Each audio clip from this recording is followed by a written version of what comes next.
What's going on, guys? Nick here with Hybrid Network's review for Kong Skull Island. Now this one will be spoiler free, so don't worry. In the film, the Monarch operative Dr. Bill Randa, played by John Goodman, leads an expedition team to the uncharted island Skull Island, where they reveal they must face against the dangerous skull crawlers with the help of the eccentric Hank Marlowe and the mighty ape known as Kong. This film is directed by Jordan Vogt Roberts and stars Tom Hiddleston, Samuel L. Jackson, Brie Larson, Corey Hawkins, Toby Kebbell, and of course John C. Reilly.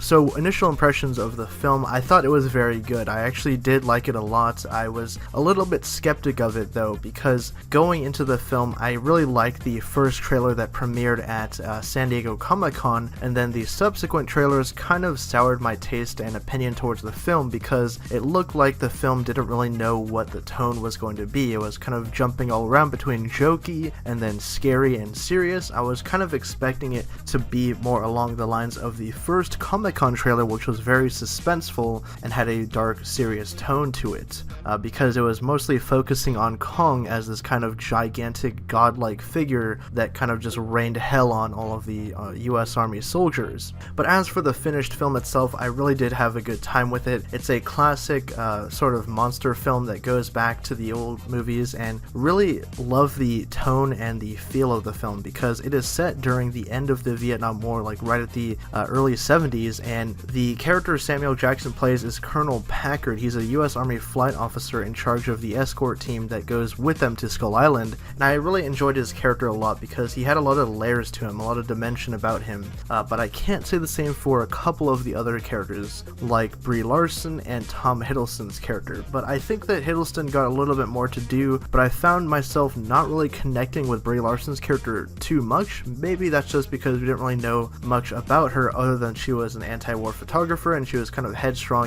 took charge of the situation and didn't really fall into that damsel in distress role that we see quite often of the female characters in the Kong films. I also really did enjoy John C. Reilly's character. He plays Lieutenant Hank Marlowe, who was a pilot that actually crashed on Skull Island in 1944, right towards the end of World War II, and he befriended the natives on the island called the Iwi, and I really actually enjoyed the native tribe as well. They were kind of different. They were sort of like this mute tribe that didn't really have too much to do in the story, but they had a lasting impression. But going back to the whole aesthetic of the film, I really did enjoy the fact that it was set in that kind of 1970s era because it led to a lot of Apocalypse Now visual references and things like that, and plus the film is shot by Larry Fong, who did Watchmen, 300, and recently Batman v Superman: Dawn of Justice, so you really get that visual flair with every shot that he makes. Now, as for the king himself, I did enjoy the characterization of Kong in the film, but I wish that there was a little bit more to him, because you only really see him in a few key sequences, but they're all basically just,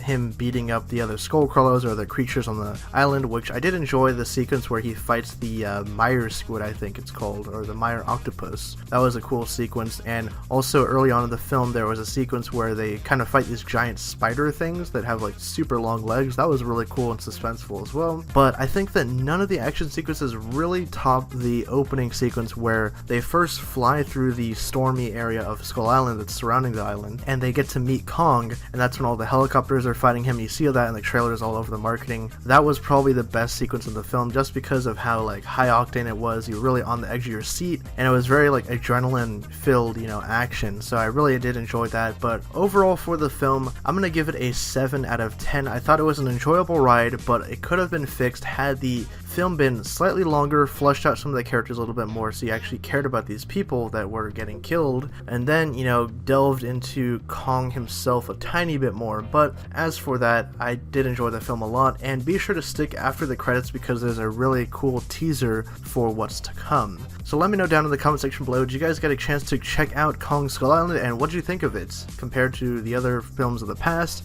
and what are your hopes for the future of the legendary Monsterverse? Thank you guys again for watching, and for more on Kong Skull Island and the other films, stick with the Hybrid Network.